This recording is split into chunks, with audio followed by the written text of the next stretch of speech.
இந்த நிகழ்ச்சி amazing facts ஊழியத்தின் நண்பர்களால் உங்களிடம் கொண்டு வரப்பட்டிருக்கிறது.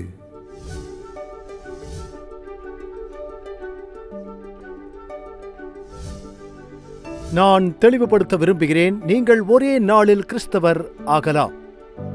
10 நிமிடங்களில் நீங்கள் கிறிஸ்தவர் ஆகலாம். ஆனால் நீங்கள் ஒரு கிறிஸ்தவராக இருப்பதால் மாத்திரம் நீங்கள் கிறிஸ்துவில் வளர்கிறீர்கள் என்ற அர்த்தமல்ல. ஒரு சிறிய அற்புதமான உண்மையை பகிர்வதன் மூலம் இந்த செய்தியை தொடங்க விரும்புகிறேன். கலிபோர்னியாவின் வெள்ளை மலைகளில் நீங்கள் காணும் பிரிஸ்டில் கோன் பைன் மரம்தான் உலகிலேயே மிக நீண்ட காலம் வாழும் மரமாகும். மர ஆய்வாளர்கள் 2 முக்கியமான ஆய்வுகளை நடத்தி இது 5000 ஆண்டுகளுக்கு மேலாக பழமை வாய்ந்தவை என்பதை கண்டறிந்தனர். இப்போது அவர்களால் துல்லியமாக சொல்ல முடியாது. மரத்தில் உள்ள கோடுகள் சில நேரங்களில் பல்வேறு பருவங்களில் பல்வேறு மாற்றங்களை சந்திக்கிறது. ஆனால் பொதுவாக அவை ஒரு காலகட்டத்தை குறிக்கின்றன. அவர்கள் வைத்திருக்கும் சில மரத்தின் மாதிரிகள் 5000 ஆண்டுகள் பழமை வாய்ந்தவை என்று அவர்கள் நினைக்கிறார்கள். சுவாரஸ்யமான விஷயம், இந்த மரங்கள் எவ்வளவு பழமை வாய்ந்ததாக இருந்தாலும் கூட அவை மிகவும் மெதுவாக வளர்கிறது. 20 வயதான பாண்டரோசா பைன் 2000 ஆண்டுகள் பழமையான பிரிசில் கோன் பைன் மரத்தை விட உயரமானது. இப்போது நீங்கள் எப்படி வளர்கிறீர்கள் கிறிஸ்தவராக? பாண்டரோசாவா, பிரிசில் கோன் மரம் மாதிரியா? நாம் வளர வேண்டும் என்று கர்த்தர் நினைக்கிறார். கனி கொடுக்க வேண்டும் என்று விரும்புகிறார். வேதாகமம் 2 பேதுரு அதிகாரம் 3 வசனம் 18 நமக்கு சொல்கிறது, நம்முடைய கர்த்தரும் இரட்சகருமாகிய இயேசு கிறிஸ்துவின் கிருபையிலும் அவரை அறிகிற அறிவிலும் வளருங்கள். அவருக்கு இப்பொழுதும் என்றென்றைக்கும் மகிமையுண்டாவதாக. ஒன்றை தெளிவுபடுத்துகிறேன். நீங்கள் ஒரே நாளில் கிறிஸ்தவராகலாம். ஏன் 10 நிமிடங்களில் கிறிஸ்தவராகலாம். இயேசுவை ஏற்றுக்கொண்டு அந்த தீர்மானத்தை புரிந்து கொள்வதன் மூலம் மிக விரைவாக நீதிமானாகிறீர்கள். ஆனால் வளர்ச்சி என்பது காலம் எடுக்கும் ஒன்று. அது தேவன் இயற்கையாக நம் வாழ்வில் கிரியை செய்யும் ஒரு செயல்பாட்டால் நிகழும் ஒன்று. அதை சுத்திகரிப்பு செயல்முறை என்கிறோம். சிலர் கிறிஸ்துவை ஏற்றுக்கொண்ட பிறகு வளர்வதற்கு எந்த முயற்சியும் எடுப்பதில்லை. A.W. டோசர் கூறினார், சிலர் தங்களை மதச் சடங்குகளில் ஈடுபடுத்திக் கொள்கிறார்கள். அவர்கள் வயதாகி வருவதைக் காண்கிறார்கள், மென்மேலும் பரிசுத்தமாவதில்லை. காலம் அவர்களின் எதிரி, நண்பன் அல்ல.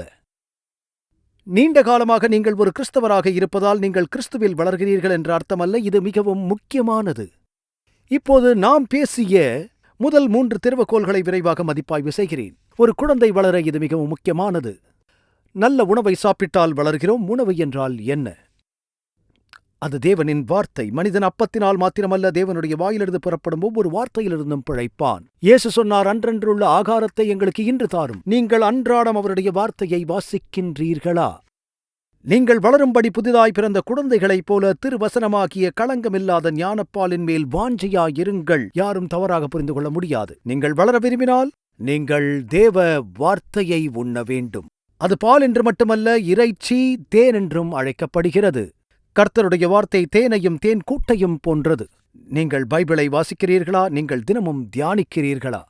ஒரு குழந்தை வளரும் மற்றொரு வழி சுவாசிப்பது. சுவாசம் எதை காட்டுகிறது? ஜெபம். ஜெபம் ஆத்மாவின் மூச்சு. 3 உடற்பயிற்சி செய்வதால் வளர்கிறோம். ஒரு குழந்தை தொட்டிலேயே வைத்திருப்பதால் அது வளரப்போவது இல்லை. அவர்கள் அசைகிறார்கள், சுறுசுறுப்பாக இருக்கிறார்கள், நகர்கிறார்கள். இறுதியாக உருளும்போது நாம் மிகவும் உற்சாகமாக இருக்கிறோம். தொடர்ந்து அதிவேகமாக ஊர்ந்து முன்னோக்கிச் செல்ல துவங்குகிறார்கள். இறுதியாக அவர்கள் கைகள் மற்றும் கால்களில் எழுந்து நிற்கிறார்கள். நாம் அவர்களை பாராட்டுகிறோம். சில அடிகள் வைக்கும்போது மகிழ்ச்சியடைகிறோம். உடற்பயிற்சி செயல்பாட்டின் மூலம் அவர்கள் வளரத் துவங்குகிறார்கள். அசைதல், நெளிதல் ஆகியவை வளரும் செயல்முறையின் ஒரு பகுதியாகும். சில நேரங்களில் வளர்ச்சி மெதுவாக இருந்தால் பயப்பட வேண்டாம். ஆனால் அசையாமல் இருப்பதை குறித்து பயப்படுங்கள். எப்போதாவது குழந்தையை பார்த்திருக்கிறீர்களா? நான் டேனியலை பார்த்திருக்கிறேன். அவர் 13 வயது வரை மிகவும் குட்டையாக இருந்தார். அதன் பின்பு மிக வேகமாக வளர்ந்து 6 அடியில் இப்போது இருக்கிறார். அதனால் சில சமயங்களில் வளர்ச்சி விறுவிறுப்பாக நடக்கும். அதை பார்த்திருக்கிறீர்களா? வளர்வதை பற்றி வேறொரு விஷயம் தெரியுமா? வளர்வதால் வலிகள் ஏற்பட்டுள்ளதா? எங்கள் குழந்தைகளில் ஒருவருக்கு அப்படிப்பட்ட வலி இருந்ததும் என் பாட்டி சொன்னார், நீங்கள் கணுக்காலில் ஒரு சாக்ஸை கட்டினால் அது வளர்வதற்கு உதவுகிறது என்று. அது வேலை செய்யும் என்று எங்களுக்கு தோன்றியது. இது ஒரு மருந்து போலி விளைவாகவும் இருக்கலாம். வளர்ச்சியில் வலி உண்டு. ஆனால் வளர்வதற்கு உடற்பயிற்சி வேண்டும். சென்ற வாரம் விட்ட இடத்திலிருந்து துவங்கலாம். இன்னும் 4 குறிப்புகளை பற்றி பேச வேண்டும். ஒருவர் வளர வேண்டுமானால் குடும்பத்துடன் இணைந்திருக்க வேண்டும். குழந்தைகள் காளான்களைப் போல காடுகளில் பிறக்கவில்லை. அவர்கள் குடும்பங்களில் பிறக்கிறார்கள். தாயும் தந்தையும் உள்ளனர். பெற்றோரின் வளர்ப்பை பெறுகிறார்கள். சமூக உறவு தேவை. அப்போஸ்தலர் 2:42 அவர்கள் அப்போஸ்தலருடைய உபதேசத்திலும் அந்நியோன்யத்திலும் அப்பம் பிட்குதலிலும் ஜெபம் பண்ணுதலிலும் உறுதியாய் தரித்திருந்தார்கள். அவர்கள் ஐக்கியத்தில் ஒரு மனதோடு இருந்தார்கள். நீங்கள் வளர விரும்பினால் நீங்கள் ஒரு தனி கிறிஸ்தவராக இருக்க முடியாது. தனித்து வாழ்ந்து சாதிக்க முடியாது. இப்போது சில நாடுகளில் அதன் புவியியல் மற்றும் கலாச்சாரத்தின் காரணமாக கிறிஸ்தவம் அனுமதிக்கப்படவில்லை. தேவன் விசுவாசிகளை தாங்குவார். நீங்கள் மற்ற விசுவாசிகளுடன் ஐக்கியம் கொள்ளும்போது அது மிகவும் சிறப்பாக இருக்கும். அது உங்களை வழுவாமல் நிற்பதற்கு உதவும். குகையில் வாழ்ந்த ஒருவனாக நான் இதைச் சொல்லுகிறேன். அங்கிருந்தவர்கள் இந்த துறவித்தன்மைகளை கொண்டிருந்தனர். அதற்கு எல்லா மக்களிடமிருந்தும் தனித்தே இருந்தார்கள். சிமியோன் ஸ்டைலைட் அப்படி வாழ்ந்தார். அவர் ஒரு தூணில் தனியாக வாழ்ந்தார். ஏனென்றால் அவர் மக்களிடமிருந்து விலகி இருந்து மாசுபடாமல் வாழ வேண்டும் என்று நினைத்தார். பரிசுத்தமாக வாழ்ந்து தேவனை பற்றி அதிகம் சிந்திக்க முயற்சித்தார். அப்படி வாழ்ந்தால் நல்லது என்று தோன்றும் நாட்கள் உள்ளன. தாவீது சொன்னது போல, நான் பறவையைப் போல இறக்கைகளை உருவாக்கி தனியாக பறந்து சென்று தேவனுக்கு நெருக்கமாக இருக்க விரும்புகின்றேன். மேலும் அங்கு சோதனைகள் எதுவும் இல்லை என்றார். இவ்வுலகில் நாம் சந்திக்கும் வழக்கமான சோதனைகள் எதுவும் அங்கு இல்லை என்று எண்ணினார். ஆனால் இயேசு நம்மை தனிமைப்படுத்த அழைக்கவில்லை. ஒன்றாக இருக்க வேண்டும் என்று விரும்புகிறார். எபிரேயர் 10:24 மேலும் அன்புக்கும் நற்கிரியைகளுக்கும் நாம் ஏவப்படும்படி இதை நன்றாக கேளுங்கள், ஒருவரையொருவர் கவனியுங்கள் என்கிறது. அதை எப்படி செய்வது? ஒன்றாக இருப்பதன் மூலம். சபை கூடி வருதலை சிலர் விட்டுவிடுகிறது போல நாமும் விட்டுவிடாமல் ஒருவருக்கொருவர் புத்தி சொல்லக் கடவோம். பவுலின் நாளில் கூட இது ஒரு பிரச்சனையாக இருந்தது. அங்கு மக்கள் ஒன்றாக கூடுவதை புறக்கணித்தனர். ஒன்றாக கூட வாரத்தில் மிக முக்கியமான நேரம் எது? ஓய்வு நாள். சிறிய குழுக்களாக ஒன்று கூடுவதில் தவறில்லை. நாம் அதை வாரம் முழுவதும் செய்ய வேண்டும். ஆனால் ஓய்வு நாளை பரிசுத்த நாள் என்று வேதம் அழைக்கிறது. அந்த வார்த்தை லேவியராகமம் 23 ஒரு கூடுகை, கூட்டம், ஒன்று கூடுதல் என்று பொருள்படும். இந்த புறக்கணிப்பு மெதுவாக நடக்கும். மக்கள் ஒரு வாரம் ஆலயத்திற்கு செல்ல தவறி நான் மிகவும் சோர்வாக இருந்தேன், எனக்கு ஓய்வு தேவை என்று கர்த்தருக்கு தெரியும் என்று கூறுவார்கள். பின்னர் 2 அல்லது 3 வாரங்கள் தொடர்ந்து சபைக்கு வருவார்கள். 2 வாரங்கள் வரமாட்டார்கள். பின் 2 வாரங்கள் வருவார்கள். 3 வாரங்கள் வரமாட்டார்கள். இது விரைவாக நடக்காது. ஆனால் அவர்கள் கொஞ்சம் கொஞ்சமாக காணாமல் போகத் தொடங்குவார்கள். பரிசுத்த ஐக்கியமில்லை என்றால் ஆபத்தில் இருக்கிறீர்கள். பழைய ஏற்பாட்டில் 140 தடவைகளுக்கு மேல் ஒருவருக்கொருவர் என்ற சொற்றொடர் பயன்படுத்தப்பட்டிருப்பதை நீங்கள் காணலாம். நான் அந்த வார்த்தைக்காக ஒரு கணினி தேடலைச் செய்தேன். 146 முறை என்று காட்டுகிறது. ஒருவருக்கொருவர் என்ற சொற்றொடரை நீங்கள் காணலாம். புதிய ஏற்பாட்டில் இவ்வாறு கூறுகிறது, ஒருவருக்கொருவர் அன்பு கூறுங்கள், ஒருவருக்கொருவர் தாங்குங்கள், தேற்றுங்கள். வாழ்க்கையின் சூழ்நிலைகளை தனியாக எதிர்கொள்வது கடினம். நான் சொல்வது உண்மையா இல்லையா? எனவே நாம் ஐக்கியத்தில் ஒன்றாக நேரத்தை செலவிட வேண்டும். ஏன் தெரியுமா? வளர்வதற்காக. அதோடு அது உங்களை பாதுகாக்கவும் செய்கிறது. உங்களுக்கு தெரியும், பிசாசு செம்மறி ஆடுகளை வேட்டையாடுவது போன்று மனிதர்களை வேட்டையாடும் போது மந்தையின் விளிம்பில் இருக்கும் ஆடுகளை குறிவைத்து வேட்டையாடுகிறான். அமலேக்கியர் மீது மோசே உரைத்த ஒரு சாபம் இருந்தது. ஏன் தெரியுமா? அமலேக்கியர் இஸ்ரவேல் புத்திரர் செங்கடலை கடந்து வெளியே வந்தபோது அவர்களில் சிலர் இளைஞராகவும் வயதானவர்களாகவும் பலவீனர்களாகவும் பலசாலிகளாகவும் இருந்தார்கள். அப்போது அமலேக்கியர்கள் அவர்களை தாக்கினார்கள். உபாகமம் 25:18 சொல்கிறது, நீ இளைத்து விடாய்திருக்கையில் பின்வருகிற உன் பாளையத்தில் உள்ள பலவீனரையெல்லாம் வெட்டினான் என்பதை நினைத்திரு என்கிறது. விளிம்பிலுள்ள பலவீனர்களை தாக்கினார்கள். நீங்கள் பாதுகாப்பாயிருக்க வேண்டுமென்றால் மந்தையின் நடுவில் இருக்க வேண்டும். இந்த எம்பரர் பென்குயின்கள் அண்டார்டிகாவில் உயிர் வாடும் விதம் என்னை மிகவும் கவர்ந்துள்ளது.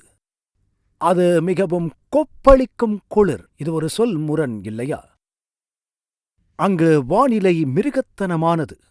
0க்கு கீழே 60 டிகிரி. அனைத்து ஆண் பெண்குயின்கள் மிகவும் அர்ப்பணிப்பு உள்ளவை. பெண் ஒரு முட்டையை இடுகிறது, அதை ஆணின் காலில் இடுகிறது. பின்னர் அனைத்து ஆண்களும் முட்டையை தங்கள் வயிற்று கொழுப்பின் கீழ் வைத்து 100 டிகிரி வரை சூடாக வைத்திருக்கும். 0க்கு கீழே 60 டிகிரியில் இருந்தாலும் முட்டையை 100 டிகிரியில் வைத்திருக்கிறது. எப்படி என்றால் அவைகள் முட்டைகளை தங்கள் கால்களைக் கொண்டு பனிக்கட்டியிலிருந்து விலக்கி வைக்கிறது. முட்டையை உடலைக் கொண்டு மூடி அவைகள் ஒரு கூட்டமாக கட்டிப்பிடித்துக் கொள்கிறது. அவைகள் அனைத்தும் வட்டமாக சுற்றி வருகிறது. ஆபத்துகளிலிருந்து பாதுகாக்கப்படுகின்றது. மீன்கள் ஏன் பெருங்கூட்டமாக பயணிக்கின்றன? அவைகள் பலவீனமாக இருக்கின்றன. ஆனால் அவைகள் ஒரு கூட்டமாக இருக்கும்போது தங்களை வேட்டையாடும் எதிரிகளை திகைக்க வைப்பதை நம்மால் பார்க்க முடிகிறது. நான் ஒரு மீனாக இருந்தால், நான் ஒரு மத்தி மீன் என்றால், எப்போதாவது யோசித்திருக்கிறீர்களா? நான் ஒரு மத்தி மீனாக இருந்தால் கூட்டத்தின் நடுப்பகுதியில் இருக்க வாஞ்சிப்பேன், இல்லையா? பிசாசிடமிருந்து பாதுகாப்பாக இருக்க விரும்பினால் தேவாலயத்தின் நடுவில் செல்லுங்கள். திருச்சபையில் ஈடுபடுங்கள், அதன் மத்தியில் இருங்கள், அங்கு செய்யப்படும் ஊழியங்களில் முழுமனதோடு ஈடுபடுங்கள், ஜெப கூட்டத்தில் ஈடுபடுங்கள். ஏனென்றால் நமக்கு ஒருவருக்கொருவர் வேண்டும். குழந்தையைப் போல் வளர விரும்பினால் குடும்பத்தில் இருங்கள். 5வது திறவுகோல், ஓய்வு. இப்பொழுது ஓய்வு எடுப்பதினால் எவ்வாறு வளர்ச்சி அடைய முடியும் என்று சிலர் நினைக்கிறார்கள். அது ஒரு உண்மை. நீங்கள் வளர்வதற்கு ஓய்வு எடுக்க வேண்டும். ஜான்ஸ் ஹாப்கின்சன் மற்றும் ஹார்வர்டில் பட்டம் பெற்ற குழந்தை மருத்துவர் டாக்டர் காரா நேட்டசன் சொல்கிறார், குழந்தைகளுக்கு நல்ல வளர்ச்சிக்கு தூக்கம் ஒரு நல்ல மூலப்பொருளாக முக்கியமானது என்கிறார். எப்படி வளர்கிறீர்கள்? நீங்கள் தூங்கும்போது உங்கள் உடல்கள் தேங்கி நிற்காது, மிகவும் சுறுசுறுப்பாக இருக்கிறது. பழுதுபார்ப்பு நடக்கிறது, செல் பெருக்கம் நடக்கிறது. ஓய்வின்மையால் வளர்ச்சி தடைப்படும். ஓய்வின்மையால் குணமடைவது தடைப்படும் என்பதை அவர்கள் காட்டியுள்ளனர். எனவே வளர நமக்கு ஓய்வு தேவை. கண்டிப்பாக ஓய்வு தேவை. சங்கீதம் 37:7, கர்த்தரை நோக்கி அமர்ந்து அவருக்கு காத்திரு. ஒவ்வொரு ஓய்வு நாளிலும் நாம் ஆவிக்குரிய ரீதியில் சில வளர்ச்சி அடைவோம் என்று நம்புகிறேன். சற்று ஓய்வெடுப்போம் என்று நம்புகிறேன். ஓய்வெடுக்கும் போதே வளர்ந்து வருகிறோம் என்று நம்புகிறேன். தூக்கத்தை பற்றி மட்டும் பேசவில்லை. நாம் விசுவாசத்தால் ஓய்வெடுக்க வேண்டும் என்று இயேசு விரும்புகிறார். மத்தேயு 6:27, கவலைப்படுகிறதுனாலே உங்களில் எவன் தன் சரீர அளவோடு ஒரு முழத்தை கூட்டுவான்? நீங்கள் கவலைப்பட்டு உயரமாக வளர முடியுமா?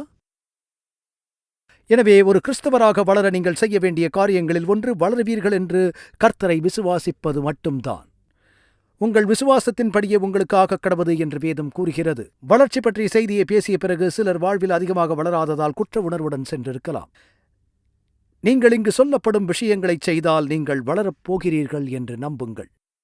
நாம் இங்கு பேசி வரும் விஷயங்களை பெற்றுக்கொள்வதனால் தான் வளர்கிறார்கள். மார்க் 11:22, இயேசு அவர்களை நோக்கி, தேவனிடத்தில் விசுவாசமுள்ளவராயிருங்கள். எவனாகிலும் இந்த மலையை பார்த்து நீ பெயர்ந்து சமுத்திரத்திலே தள்ளுண்டு போ என்று சொல்லி தான் சொன்னபடியே நடக்கும் என்று தன் இருதயத்தில் சந்தேகப்படாமல் விசுவாசித்திருந்தால் அவன் சொன்னபடியே ஆகும் என்று மெய்யாகவே உங்களுக்குச் சொல்லுகின்றேன். நீங்கள் ஜெபம் பண்ணும்போது எவைகளை கேட்டுக்கொள்வீர்களோ அவைகளை பெற்றுக்கொள்வோம் என்று விசுவாசியுங்கள் என்கிறது. தேவனை விசுவாசியுங்கள், வாக்குறுதிகளில் இளைப்பாருங்கள். ஆண்டவர் அவன் சொன்னபடியே ஆகும் என்றார். நீங்கள் வளராமல் இருப்பதை பற்றி கவலைப்படுகிறீர்கள் என்றால் அந்த மலையை நகர்த்த தேவனிடம் கேளுங்கள். வளர உதவும்படி கேளுங்கள். அவர் அதை செய்வார் என்று நம்புங்கள். விசுவாசம் உங்கள் ஜெபத்திற்கு பதிலை கொண்டு வரும். பதிலளிக்கப்பட்ட ஜெபம் அதிக விசுவாசத்திற்கு வழிவகுக்கும். அதுதான் அதன் செயல்பாடு. உங்கள் நம்பிக்கை சிறியதாக இருந்தால் நீங்கள் சொல்லுங்கள், ஆண்டவரே, என்னுடைய விசுவாசம் சிறியதாக இருக்கிறது. ஒரு நாள் ஒருவன் இயேசுவிடம் வந்து, விசுவாசிக்கின்றேன் ஆண்டவரே, என் அவிசுவாசம் நீங்கும்படி செய்யும் என்று சொன்னான். இயேசுவால் அந்த ஜெபத்திற்கு பதிலளிக்க முடிந்தது. அவனது மகனை குணப்படுத்தினார்.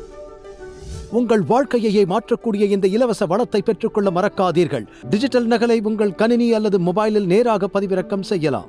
இன்றைய இலவச பரிசின் டிஜிட்டல் நகலை பெற உங்கள் திரையில் காட்டப்பட்டுள்ள வலை முகவரிக்கு செல்லுங்கள். நீங்கள் எங்கு வேண்டுமானாலும் எப்போது வேண்டுமானாலும் அமேசிங் ஃபேக்ட் செய்திகளோடு தேவனுடைய வார்த்தையை தியானிப்பது முன்பை விட இப்போது மிகவும் எளிதாகிவிட்டது. இதை மற்றவர்களுடன் பகிர்ந்து கொள்ளுங்கள். 6வது திறவுகோல், நாம் ஒரு கிறிஸ்தவராக வளர்வதற்கான 7 திறவுகோல்களை குறிப்பிட்டேன். உங்களுக்கு வழக்கமான சுத்திகரிப்பு தேவை. குழந்தைகள் அவர்கள் எவ்வளவு அழகாக இருந்தாலும் அவ்வப்போது சுத்தம் செய்ய வேண்டும். ஆமென். அவர்கள் கவலைப்படுவதில்லை. பெற்றோர் உதவுவார்கள் என்று அவர்கள் நம்புகிறார்கள். அது போதுமான அளவு விரைவாக நடக்கவில்லை என்றால் அவர்கள் கவலைப்படுகிறார்கள். சில குழந்தைகள் கவலைப்படுவது இல்லை. 1 யோவான் 1:8, நமக்கு பாவமில்லை என்போமானால் நம்மை நாமே வஞ்சிக்கிறவர்களாயிருப்போம், சத்தியம் நமக்குள் இராது. நம்முடைய பாவங்களை நாம் அறிக்கையிட்டால் பாவங்களை நமக்கு மன்னித்து எல்லா அநியாயத்தையும் நீக்கி நம்மை சுத்திகரிப்பதற்கு அவர் உண்மையும் நீதியும் உள்ளவராயிருக்கிறார். நாம் பாவம் செய்யவில்லை என்போமானால் அவரை பொய்யராக்குகிறவராயிருப்போம், அவருடைய வார்த்தை நமக்குள் இராது. எனவே நாம் விழுந்து விட்டோம் என்பதை உணர்ந்தவுடன் அதை விரைவாக ஒப்புக்கொள்ள வேண்டும். கர்த்தரிடத்தில் குறுகிய கணக்கு வழக்கு வைத்துக் கொள்ளுங்கள் என்றார் ஒருவர். குற்றங்களையும் குறைகளையும் சேமித்து வைக்காதீர்கள். நீங்கள் வழி தவறி அல்லது நெறி தவறி விட்டீர்கள் என்பதை உணர்ந்தவுடன் அதை தேவனிடம் கொண்டு வாருங்கள். குணப்படுத்த, மன்னிக்க, சுத்திகரிக்க கேளுங்கள். அவருடைய வாக்குறுதியின்படி அவர் அதை செய்வாராமன். உங்கள் குற்றங்களை ஒருவருக்கொருவர் அறிக்கையிட்டு ஒருவருக்காக ஒருவர் ஜெபம் பண்ணுங்கள். இந்த காரியங்கள் நமது திருச்சபை குடும்பத்தார் மத்தியில் நடக்கும். ஒருவரை ஒருவர் பலப்படுத்தி தேவன் சுத்திகரிக்கும்படி பரிந்து பேசி ஜெபிக்க வேண்டும். பின் 7வது குறிப்பு, நீங்கள் அன்பினால் வளர்கிறீர்கள். குழந்தைகள் உண்மையில் அன்பான சூழலில் சிறப்பாக வளர்கிறார்கள். நாம் தேவனுடைய அன்பினால் வளர்கிறோம். ஒலிம்பிக்கின் இந்த சிறந்த கிரேக்க வீரரை பற்றி நான் படித்தது எனக்கு நினைவிருக்கிறது. அவர் பெயர் கிரோட்டானைச் சேர்ந்த மிலோ. உலகில் வாழ்ந்தவர்களிலேயே மிகவும் வலிமையானவர் என்று சொன்னார்கள். ஒரு முழு மாதுளையை உள்ளங்கையில் மறைத்து வைக்க முடியும் என்பது புராணங்களில் ஒன்றாகும். ஒருவர் அந்த மாதுளையை அவரது கையிலிருந்து எடுக்க முயற்சி செய்யலாம். அந்த மாதுளை சேதமடையாமல் அப்படியே காக்கப்படும் என்று கூறப்படுகிறது. அவரது கை மிகவும் வலுவாக இருந்தது. அவர் மிகவும் வலிமையானவர். அவர் தனது தலையில் ஒரு இரும்பு வளையத்தை அணிந்திருந்தார். அந்த இரும்பு வளையம் நரம்புகள் புடைப்பதன் மூலம் உடைந்து விழுந்துவிடும். இது ஒரு புராணக் கதை. அவர் அவர் எப்படி வலிமையானவர் ஆனார் தெரியுமா? அவர் வாலிபராக இருந்தபோது ஒரு கன்றுக்குட்டி அவரிடம் கொடுக்கப்பட்டது. அந்த கன்றுக்குட்டியை தூக்கி தினமும் அதை தனது தோள்களில் போட்டுக்கொண்டு சுற்றி வந்தார். 4 ஆண்டுகள் அதைச் செய்தார். ஒவ்வொரு நாளும் கன்றுக்குட்டியை தூக்கிச் சுமந்தார். கன்றுக்குட்டியும் வளர்ந்தது. விரைவில் அவர் ஒரு காளையை தூக்கிச் சுமக்கக்கூடிய ஒரு இளைஞனாக மாறினார். அதை தூக்கிக் கொண்டு சுமந்தார். அவர் ஒலிம்பிக்கில் நுழைந்தார். சிறந்த மல்யுத்த வீரராக 9 ஆண்டுகள் இருந்தார். இங்கு சொல்லப்படும் கதை அதுதான். எனவே அன்பு காட்டுதல், நடைமுறைப்படுத்துதல் ஆகியவற்றை தொடர்ந்து செய்யும்போது நீங்கள் கிறிஸ்துவைப் போல வளருவீர்கள். எத்தனை பேருக்கு அன்பு வேண்டும்? ஒரு தீவில் தனியாக வாழ்வதன் மூலம் அன்பை வளர்த்துக் கொள்கிறீர்களா? சொல்லுங்கள். இல்லை. அன்பை அனுபவிக்க வேண்டுமென்றால் அதை பகிர்ந்து கொள்ளவும் வேண்டும். தேவன் நித்திய தேவனாக வியாபிப்பதற்கு அவர் திரியேக தேவனாக இருக்க வேண்டும் என்பதற்கு இதுவும் ஒரு காரணம். ஏனென்றால் தேவன் தான் நேசிப்பதற்கு யாரும் இல்லாமல் எப்படி அன்பாக இருக்க முடியும்? ஆனால் தேவன் ஒருவர்தான் நித்தியமானவர் என்றால் அவர் நித்திய தேவனாக இருப்பதற்கு ஒன்றுக்கும் மேற்பட்ட நபராக அவர் இருக்க வேண்டும். இல்லாவிட்டால் அவர் அன்பை வெளிப்படுத்த முடியாது. அது புரிந்ததா? அர்த்தமுள்ளதா? ஆனால் பிதா, குமாரன், பரிசுத்த ஆவியானவர் நித்தியமானவர். நாம் அன்பு கூற வேண்டுமென்றால் அதை பிறரிடம் வழிபடுத்த வேண்டும். கடைசி நாட்களில் பரவக்கூடிய ஒரு பிரச்சனை மக்களின் அன்பு வளராமல் இருப்பதுதான். மத்தேயு 24:12 கவனியுங்கள். அக்கிரமம் மிகுதியாவதினால் அநேகருடைய அன்பு தணிந்து போம், அது நீர்த்துப் போகிறது, குளிர்ச்சி அடைகிறது. அன்பு என்பது வளரும். ஒன்று அதிகரிக்கும் அல்லது குன்றிப்போகும். 2 தெசலோனிக்கேயர் 1:3 சகோதரரே, நாங்கள் எப்பொழுதும் உங்களுக்காக தேவனை ஸ்தோத்தரிக்க கடனாளிகளாகியிருக்கிறோம். உங்கள் விசுவாசம் மிகவும் பெருகுகிறபடியினாலும் நீங்கள் எல்லோரும் ஒருவருக்கொருவர் வைத்திருக்கிற அன்பு அதிகரிக்கிறபடியினாலும் அப்படி செய்கிறது தகுதியாயிருக்கிறது. எபேசியர் 4:15 மீண்டும் சொல்கிறேன். அன்புடன் சத்தியத்தை கைக்கொண்டு தலையாகிய கிறிஸ்துவுக்குள் எல்லாவற்றிலேயும் நாம் வளருகிறவர்களாயிருக்கும்படியாக அப்படிச் செய்தார். நான் குழந்தையாயிருந்தபோது குழந்தை போல பேசினேன், குழந்தையைப் போல சிந்தித்தேன், குழந்தையைப் போல யோசித்தேன். 1 கொரிந்தியர் 13. நான் புருஷனான போதோ. குழந்தையிலிருந்து புருஷனாக எப்படி மாறுகிறீர்கள்? வளர்வதன் மூலம். அன்பில் நீங்கள் வளர்கிறீர்கள். மேலும் அவர் கூறுகிறார், இப்போது விசுவாசம், நம்பிக்கை, அன்பு இம்மூன்றும் நிலைத்திருக்கிறது. ஆனால் எது பெரியது? அன்பே பெரியது. தேவன் அன்பாகவே இருக்கிறார். கிறிஸ்துவில் நாம் பின்பற்றக்கூடிய அழகான விஷயம் என்னவென்றால் அவருடைய அன்புதான். உங்களை கேட்க விரும்புகிறேன், நீங்கள் வளர்ந்து வருகிறீர்களா என்பது உங்களுக்கு எப்படி தெரியும்? இதை குறித்து தேவன் நம்மிடம் என்ன சொல்லுகிறார்? உங்களை நீங்களே சோதித்துக் கொள்ளுங்கள் என்கிறார். சரி, வாழ்க்கையின் கனிகள் அதை வெளிப்படுத்துமா? இயேசு சொன்னார், அவர்களுடைய கனிகளினாலே அவர்களை அறிவீர்கள், ஆவியின் கனிகளை பெறுவீர்கள். நாம் கேட்கக்கூடிய 7 கேள்விகள் என்னிடம் உள்ளன. முதலாவது, உங்கள் பாவத்திலிருந்து உங்களை ரட்சிக்க இயேசு வந்தார். உங்கள் வாழ்க்கையில் பாவம் உங்கள் மீது ஆதிக்கம் செலுத்துகிறதா? இயேசுவைத் தவிர எதற்கும் அடிமையாக இருக்கிறீர்களா? அப்படியென்றால் நீங்கள் ஒரு ஆரோக்கியமான கிறிஸ்தவராக இருக்க முடியாது என்று திட்டவட்டமாக நான் கூறுகிறேன். வேதம் கூறுகிறது, பாவம் செய்யாதவர்கள் யாரும் இல்லை. நாம் இங்கு பேசுவது என்னவென்றால், பாவம் உங்களை மேற்கொள்ள மாட்டாது என்று பவுல் கூறுகிறார். எபிரேயர் 12:1 ஆகையால் மேகம் போன்ற இத்தனை திரளான சாட்சிகள் நம்மை சூழ்ந்து கொண்டிருக்க, பாரமான யாவற்றையும் நம்மை சுற்றி நெருங்கி நிற்கிற பாவத்தையும் தள்ளிவிட்டு என்கிறது. இதை எப்படி செய்வது? விசுவாசத்தை துவக்குகிறவரும் முடிக்கிறவருமாயிருக்கிற இயேசுவை நோக்கி ஓட்டத்தை ஓடுகிறோம். தேவன் உங்களுக்கு வெற்றியை தரும்படி ஜெபியுங்கள். 2வது குறிப்பு, மற்றவர்களை மன்னித்தீர்களா? நீங்கள் வளர்கிறீர்களா? காயப்படுத்தியவர்களை மன்னித்தீர்களா? எளிதில் புண்படுகிறீர்களா? கசப்பாக இருக்கிறீர்களா? பழிவாங்கலை பற்றி நினைக்கிறீர்களா? விரைவில் குற்றங்களை குறைக்க முயற்சிக்கும் போது நீங்கள் ஒரு கிறிஸ்தவராக வளர்ந்து வருகிறீர்கள். எபேசியர் 4:32 ஒருவருக்கொருவர் தயவாயும் கிறிஸ்துவுக்குள் தேவன் உங்களுக்கு மன்னித்தது போல நீங்கள் ஒருவருக்கொருவர் மன்னியுங்கள். நாம் எப்படி மன்னிக்க வேண்டும் என்று அவர் விரும்புகின்றார்? இயேசு மன்னித்தது போல் மன்னிக்க வேண்டும். இங்கு வளர்ச்சி என்றால் நாம் கிறிஸ்துவைப் போல் வளர்வதாகும். 3ஆம் குறிப்பு, விசுவாசத்தை பகிர்ந்து கொள்கிறீர்களா? வளர்ச்சியின் ஒரு பகுதி விசுவாசத்தை பகிர்ந்து கொள்வதாகும். ஆதலால் விபச்சாரமும் பாவமுள்ள இந்த சந்ததியில் என்னை குறித்தும் என் வார்த்தைகளை குறித்தும் எவன் வெட்கப்படுவானோ அவனை குறித்து மனுஷகுமாரனும் வெட்கப்படுவார். ஆனால் நீங்கள் என்னை அறிக்கை செய்தால் நானும் உங்களை அறிக்கை செய்வேன். அதுவே வளர்ச்சியின் அடையாளம். நீங்கள் ஆவியின் கனிகளை பெற்றிருக்கிறீர்களா? நீங்கள் புதிய சிருஷ்டியா? கலாத்தியர் 5:22 இதற்கான சிறந்த வரையறை உள்ளது. ஆவியின் கனியோ அன்பு, சந்தோஷம், சமாதானம். உங்கள் வாழ்க்கையில் இவை இருக்கிறதா? நீடிய பொறுமை. அப்படியென்றால் பொறுமை, தயவு. நீங்கள் அன்பானவரா? நற்குணம், விசுவாசம், சாந்தம், இச்சையடக்கம். இப்படிப்பட்டவைகளுக்கு விரோதமான பிரமாணம் ஒன்றுமில்லை. பேதுரு இவ்வாறு கூறுகிறார். 2 பேதுரு 1:5. இப்படி இருக்க நீங்கள் அதிக ஜாக்கிரதையுள்ளவர்களாய் உங்கள் விசுவாசத்தோடே தைரியத்தையும், ஒரே ஒரு காரியத்தை கொட்டிக்கொள்ள வேண்டும், தைரியத்தோடே ஞானத்தையும், ஞானத்தோடே இச்சையடக்கத்தையும் என்று இப்படிதானது முன்னேறுகிறது. ஞானத்தை பெறுவீர்கள், பின்னர் நீங்கள் இச்சையடக்கத்தை பெறுகிறீர்கள். இச்சையடக்கத்தோடே பொறுமையையும், பொறுமையோடே தேவபக்தியையும், தேவபக்தியோடே சகோதர சிநேகத்தையும், சகோதர சிநேகத்தோடே அன்பையும் கூட்டி வழங்குங்கள். இவைகள் உங்களுக்கு உண்டாயிருந்து பெருகினால் வீணரும் கனியற்றவர்களுமாயிருக்க ஒட்டாது. கனி கொடுக்க விரும்புகிறீர்களா? கிறிஸ்துவ நற்பண்புகளை பெற்றுக்கொள்ள தேவனுடைய கிருபையையும் அவருடைய ஆவியின் நிரப்புதலையும் கேளுங்கள். 5வது குறிப்பு. நீங்கள் ஜெபத்திலும் வார்த்தையை படிப்பதிலும் நேரம் செலவிடுகிறீர்களா? தேவனோடு நேரம் செலவழிப்பது என்பது தானாக நடப்பதில்லை.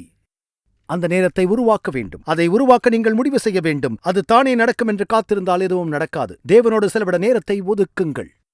1 தீமோத்தேயு 4:13. நான் வருமளவும் வாசிக்கிறதிலும் புத்தி சொல்லுகிறதிலும் உபதேசிக்கிறதிலும் ஜாக்கிரதையாயிரு.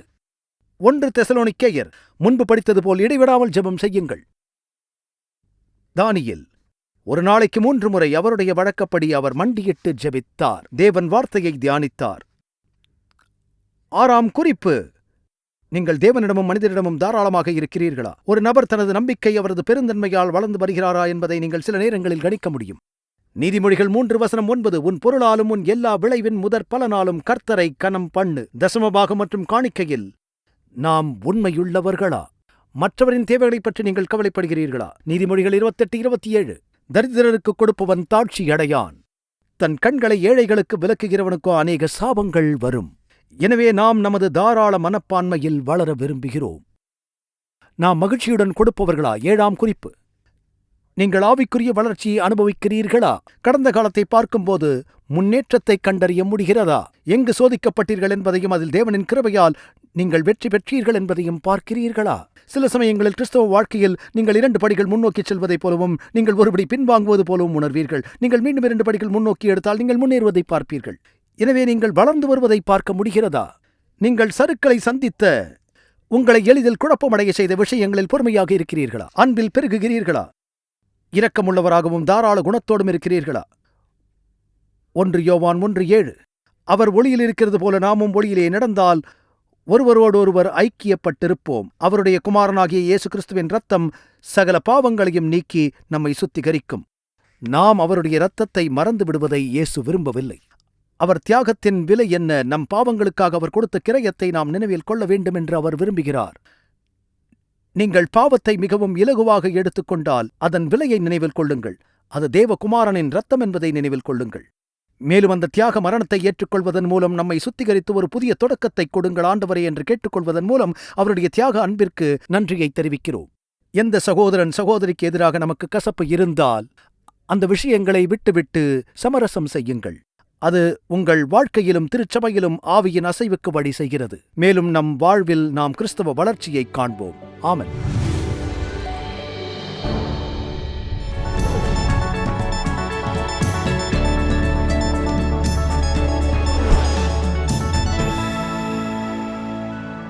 ஆயிரத்தி 1971 கிறிஸ்துமஸின் முந்தைய இரவில் 17 வயதான ஜூலியன் கோப்கே பெருவிலுள்ள லிமாவில் தனது தாயுடன் லான்சா விமானம் 508 ஏறினார். அமேசான் மழைக்காடுகளில் உள்ள அவரது ஆராய்ச்சி நிலையத்தில் கிறிஸ்துமஸுக்காக அவரது தந்தையுடன் இணைய அவர்கள் எண்ணினர். சுமார் 21,000 அடி உயரத்தில் ஆண்டிஸ் மலைத்தொடரை கடந்த பிறகு அவர்களின் விமானம் பெரிய இருண்ட இடி மேகங்களால் சூழப்பட்டது. அது கடுமையான கொந்தளிப்பை எதிர்கொண்டது. எல்லா இடங்களிலும் மின்னல் மின்னியது. ஆகவே விமானம் கடுமையாக குலுங்கியதால் பயணிகள் பயந்தனர். அப்போது விமானத்தின் என்ஜினில் மின்னல் தாக்கி இறக்கை துண்டிக்கப்பட்டது.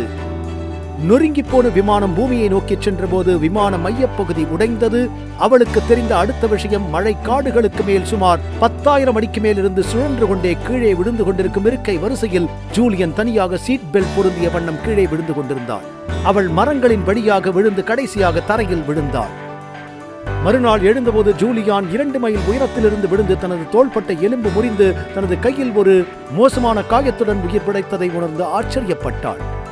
தப்பி பிழைத்தவர்கள் ஒருவரையும் கண்டுபிடிக்க முடியாததால் ஜூலியான் நீரோட்டத்தின் அருகில் நடந்து சென்றால் மனித நாகரிகத்தை கண்டடையலாம் என்று தனது தந்தை கற்பித்ததை நினைவு கூர்ந்து நடந்தாள். எனவே விமானத்திலிருந்து விழுந்த மிட்டாய் மற்றும் ஒரு செருப்புடன் அவள் நடக்க ஆரம்பித்தாள். 10 நாட்களுக்கு ஜூலியன் கீழே தள்ளாடி நடந்தாள், நீரில் நீந்தினாள் அல்லது மிதந்தாள். காயங்கள் மோசமாகி புழுக்களால் தாக்கப்பட்டாள். முதலைகள், பிரானா மீன்கள், பூச்சிகளை எதிர்கொள்ள வேண்டும். இறுதியில் அவள் ஒரு குடிசையை கண்டுபிடித்தாள். அதில் அவள் தூங்கிக் கொண்டிருந்த போது அவளை விரைவில் பெரு நாட்டைச் சேர்ந்த மரவெட்டிகள் கண்டுபிடித்தார்கள். இறுதியில் ஜூலியான் தனது தந்தையுடன் ஐக்கியமானார். ஒரு 17 வயது சிறுமி அத்தகைய விபத்திலிருந்து தப்பித்து உலகின் மிகப்பெரிய மழைக்காடுகளில் தனியாக நடைபயணம் மேற்கொள்வதை கற்பனை செய்வது கடினம். ஜூலியானை விட பெரிய விபத்திலிருந்து தப்பிய சிலரை பற்றி பைபிள் பேசுகிறது என்பது உங்களுக்கு தெரியும். வேதத்தின்படி ஆதாமும் ஏவாளும் ஏதேன் தோட்டத்தில் விழுந்தபோது அது முழு மனித இனத்தையும் வீழ்த்தியது. ஆனால் இயேசு உலகை பாவத்திலிருந்து மீட்க வந்தார். நீங்கள் இப்படி நினைத்துக் கொண்டிருக்கலாம், இந்த உலகில் என்னை போன்றவர் யாரும் இல்லை, நான் வெகு தூரம் விழுந்து விட்டேன் என்று. ஜூலியானை ஆண்டவர் காப்பாற்ற முடியும் என்றால் தேவனால் உங்களையும் காப்பாற்ற முடியும். கொலை குற்றவாளியான மோசே, விபச்சாரத்தில் குற்றவாளியான தாவீது, பேதுருவை விட நீங்கள் மோசமாக எதையும் செய்யவில்லை. அவர்கள் அனைவரும் தங்கள் வீழ்ச்சியிலிருந்து காப்பாற்றப்பட்டு மீட்கப்பட்டனர். ஒருவேளை நான் பலமுறை விழுந்து விட்டேன் என்று நீங்கள் நினைக்கலாம். தைரியமாக இருங்கள். நீதிமொழிகள் 26ஆம் அத்தியாயம் 16ஆம் வசனத்தில் நீதிமான் 7 தரம் விழுந்தாலும் திரும்பவும் எழுந்திருப்பான் என்று கூறுகிறது. இயேசு மகதலேனா மரியாளிடமிருந்து 7 பிசாசுகளை வெளியேற்றினார். எனவே மனம் தளராதீர்கள். நீங்கள் விழுந்திருந்தால் மீண்டும் எழுந்திருங்கள். ஜூலியானை மழைக்காடுகளில் பிழைக்க முடியாத நிலையிலிருந்து காப்பாற்றி அவளது தந்தையிடம் மீட்டெடுக்கும் அதே வழியில் இயேசு உங்களை இழந்த நிலையிலிருந்து உங்களை காப்பாற்றி அழைத்துச் சென்று உங்கள் பரலோக பிதாவினிடம் கொண்டு போய் சேர்ப்பார்.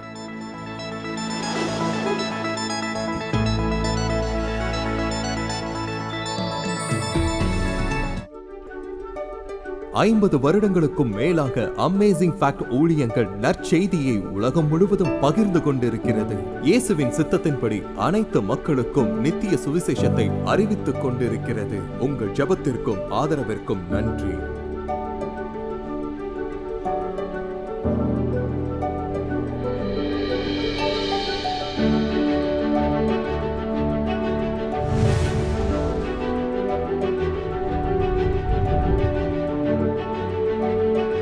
இன்றைய இலவச சலுகையை விண்ணப்பிக்க மறந்து விடாதீர்கள். அது நிச்சயம் ஆசீர்வாதமாக இருக்கும். உங்களது தொடர்ச்சியான ஆதரவுக்கு நன்றி. நாங்கள் இயேசு கிறிஸ்துவின் சுவிசேஷத்தை உலகெங்கிலும் கொண்டு செல்கிறதினால் நீங்கள் அடுத்த வாரம் இணைந்திருக்க உதவி செய்து கர்த்தருடைய வேத வார்த்தையில் மூழ்கி அற்புத உண்மைகளை ஆராயச் செய்வோம்.